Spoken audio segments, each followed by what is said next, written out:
Hello student, मैं आज आपको समास के बारे में बता रहा हूँ। समास की क्या परिभाषा है, समास किसे कहते हैं, इसके बारे में मैं आपको बताऊंगा। समास की मैं छोटी से छोटी पहचान भी मैं आपको बताऊंगा कि हम लोग समास को किस प्रकार से उसका समास विग्रह कर सकते हैं, समास के समासिक पद बना सकते हैं। इन सब के बारे में आज मैं आपको थोड़ी थोड़ी चर्चा करूँगा। तो समास क्या है? तो दो वर्णों के, दो शब्दों के मेल को समास कहते हैं। यानी दो शब्दों के, जहाँ पर दो शब्द मिल जाते हैं वहाँ पर समास कहते हैं। समास के प्रकार किस प्रकार से है, समास के अंदर क्या चीज़ें करनी पड़ती है, उसके बारे में देखें। तो समास के अंदर दो तरह की चीज़ें होती है। एक तो होता है समास विग्रह और एक होता है समासिक पद। इन दोनों का बेसिक अर्थ परीक्षाओं में वो एक विग्रह करके रखता है, उसको समासिक पद बनवाता है और समासिक पद का रहता है और उसका वो क्या कराता है, विग्रह कराता है। तो इस दो प्रकार के ये हम लोगों के सामने प्रश्न आते हैं। तो समास विग्रह करते समय हमको किन चीज़ों का ध्यान में रखना है, या समासिक पद बनाते समय किन चीज़ों का ध्यान में रखना है, ये चीज़ें मैं आप लोगों के लिए बता रहा हूँ। तो समास विग्रह करें तो समास विग्रह करते समय हमको क्या करना चाहिए? तो समास विग्रह जब हम लोग करते हैं तो दोनों पदों में यानी शब्दों में विभक्ति लगा देते हैं, विभक्ति लगा देते हैं। और सामासिक पद के अंदर क्या करेंगे कि विभक्ति हटा देते हैं, विभक्ति हटा देते हैं। अब हमारे सामने एक प्रश्न आता है, ये विभक्ति क्या है, विभक्ति किसे कहते हैं? तो हम लोग ध्यान से देखें, जब हम लोग शब्दों को वो पढ़ते हैं, जैसे उदाहरण के तौर पर मैं आपके लिए बता रहा हूँ, राम है, ये प्रथमा विभक्ति का रूप है। फिर आता है रामम, रामे, रामाय। ये इनके जो एक वचन, द्विवचन, बहुवचन चलता है। अब इसके अंदर ध्यान देने वाली चीज है, ये जो विसर्ग लगा है, ये बिंदी है, यहाँ पर एम की मात्रा लगी है, या आय लगा है। मूल शब्द क्या है? राम है। राम के अलावा जो भी कुछ हमको दिखाई दे रहा है वह सब क्या है? एक विभक्ति है। तो इन विभक्तियों को हम लोग समास विग्रह करते हैं तो लगा देंगे, और समासिक पद बनाते हैं तो इनको हम लोग हटा देते हैं। ये मैं उदाहरण के तौर पर आपको धीरे धीरे मैं बता दूंगा ये होता क्या है। तो ये थोड़ी सी दोनों चीज़ों को हम लोग ध्यान रखेंगे। समास विग्रह करते समय क्या करेंगे? दोनों पदों में विभक्ति लगा देते हैं तथा सामासिक पद बनाते समय विभक्तियों को हटा देते हैं। अब इसके बाद नेक्स्ट आता है हमारा, कितने समास के प्रकार कितने हैं? अलग अलग है। व्याकरण की दृष्टि से समास 4 प्रकार के होते हैं, कोई 5 में बोलता है, 6 में बोलता है। लेकिन जो हम लोगों को परीक्षा से संबंधित जो भी कुछ है वो मैं आप लोगों के लिए बता रहा हूँ। जरा आप लोग उनको जरा सावधानी से समझने की कोशिश करें। तो पहला समास आता है अव्यय भाव समास। कौन सा? अव्यय भाव समास। दूसरे नंबर पर आता है तत्पुरुष। तीसरे नंबर पर आता है द्वंद्व।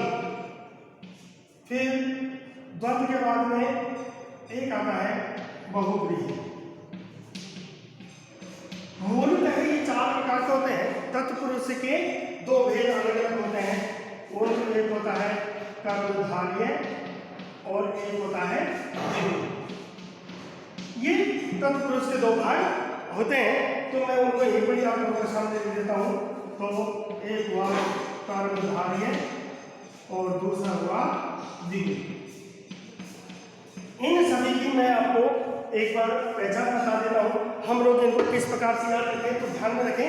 परीक्षा के अंदर एक तो आ जाता है कि पहला पद उदाहरण, पहला पद प्रधान अव्यय भाव,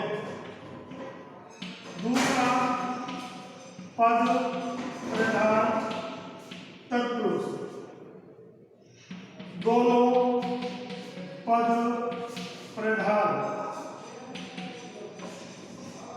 और इसमें आता है अन्य पद प्रधान। हम लोग याद करें समास के अंदर दो पद मिले रहते हैं, जिसको बोलते हैं, एक तो बोलते हैं पूर्व पद और दूसरे पद को बोलते हैं उत्तर पद। यानी समास के अंदर दो प्रकार के दो शब्दों को मिलकर बनता है, तो पहला शब्द रहता है उसको पूर्व पद बोलते हैं, दूसरे वाले को उत्तर पद बोलते हैं। तो आज मैं आपको केवल और केवल एक अव्यय भाव समास के बारे में थोड़ा सा मैं बता रहा हूँ, जरा आप उनके बारे में थोड़ा सा देखें पढ़ें। अव्यय भाव समास कहते हैं, इसमें इसकी क्या पहचान है, तो उसके लिए देखें। इसके अंदर आता है अव्यय भाव समास। अव्यय भाव समास किसको कहते हैं, तो इसकी क्या पहचान है, तो मैं बताता हूँ। पहला पद मैंने बताया था, समास के अंदर दो पद होते हैं, पूर्व पद और उत्तर पद। तो इसका पहला पद कैसे रहेगा, पहला पद रहेगा या तो अव्यय रहेगा या फिर कैसे रहेगा, उपसर्ग। पहला पद कैसे रहेगा, अव्यय रहेगा या फिर उपसर्ग रहेगा। और दूसरा पद कैसे रहेगा, संज्ञा। दूसरा पद कैसे रहेगा, संज्ञा।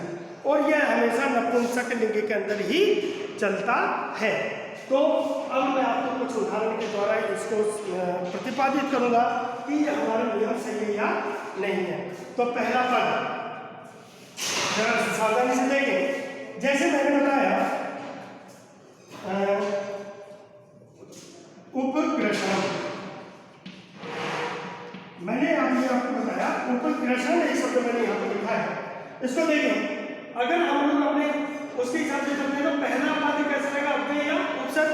तो पहला पद हो गया हमारा उप क्या है, उपसर्ग।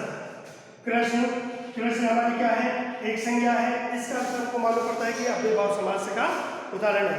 अब हमको जब इसके अंदर समास, ये तो है एक समासित पद, अब आपको समास विग्रह करना है, तब आपको क्या करना है, तो ध्यान से रखें। उप का अर्थ होता है पास। उप का अर्थ क्या होता है, पास। और जब हम लोग इसको संस्कृत में बोलते हैं, पास को हम लोग संस्कृत में बोलते हैं समीप, तो आया समीपम, तो समीपम यह आया। अब हमने इसको बनाया तो हमने लिखा कृष्णस्य समीपम। कुछ शब्द हैं जिनको हम लोग बदलते हैं, वो कौन से शब्द किस किस अंदर बदलते हैं, वो मैं जरा लिखा देता हूँ, जरा आप लोगों को जरा सावधानी से देखें। तो पहला पद, जैसे उप को किस तरह बदलेंगे, समीपम में, सु को समृद्धि में, अनु को पश्चात में, प्रति है संज्ञा को दो बार लिखते हैं, यहाँ को अनति क्रम में। ये ऐसे कुछ उदाहरण मैंने आप लोगों के सामने रखे हैं।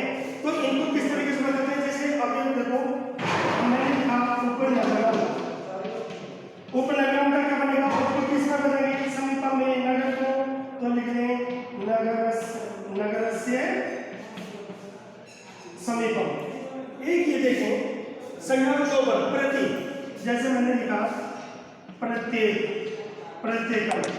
तो यहाँ पर प्रति प्लस एक, दो शब्द आते हैं, प्रति प्लस एक। तो प्रति को दो बार एक, तो यहाँ पर हमने लिखा एकम इति, एकम इति। इसी तरीके से अनु लिखा, अनुकृष्णम, तो यहाँ पे लिखा हमने कृष्णस्य। अनु का अर्थ क्या करा, पश्चात, तो कृष्णस्य पश्चात। तो ये कुछ उदाहरण अव्यय भाव समास। अगर जो चीज़ आपकी समझ में नहीं आती है तो वो आप लोगों को कमेंट करके बताएं। धन्यवाद।